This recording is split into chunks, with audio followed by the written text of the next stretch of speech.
చిన్న మంత్రం ఏంటంటే వారాహి నర్పవి నర్పవి ఇలా నర్పవి అనేసి ఉదయం లేవగానే అరచేతులు వారాహి అమ్మవారిగా భావించి మీరు ఇలా నర్పవి నర్పవి ఇలా నర్పవి అని గనక 11 టైమ్స్ చదువుకున్నారంటే ఎలాంటి కష్టతరమైన సమస్య నుండి అయినా సరే అమ్మవారు బయటపడేస్తారండి.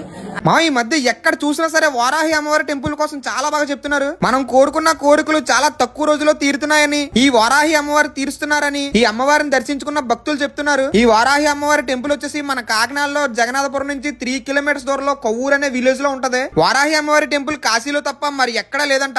ఇక్కడ వాళ్ళు చెప్పేది ఏంటంటే రాత్రిపూట దర్శించుకుంటే చాలా మంచిదని చెప్పేసి చెప్తున్నారు. అందుకే నేను కూడా వెళ్లి దర్శనం చేసుకున్నా. నా మనసుకి చాలా ప్రశాంతంగా ఉంది మామ. అసలు ఈ అమ్మవారి గురించి ఏమంటున్నారో మీరే వినండి. కాశీలో ఉంటారనమాట. ఈమె కాశీ క్షేత్ర పాలకురాలు. ఉదయం సమయంలో కాలభైరవుడు పరిపాలిస్తే రాత్రి సమయంలో కాశీ క్షేత్రాన్ని వారాహీదేవి పరిపాలిస్తుంది అనమాట. మీరు ఇక్కడ నుంచి అమ్మవారిని దర్శించుకోవాలంటే కాశీ వెళ్ళక్కర్లేదండి, కాకినాడ వస్తే చాలు వారాహి అమ్మవారి దర్శనం చక్కగా జరుగుతుంది.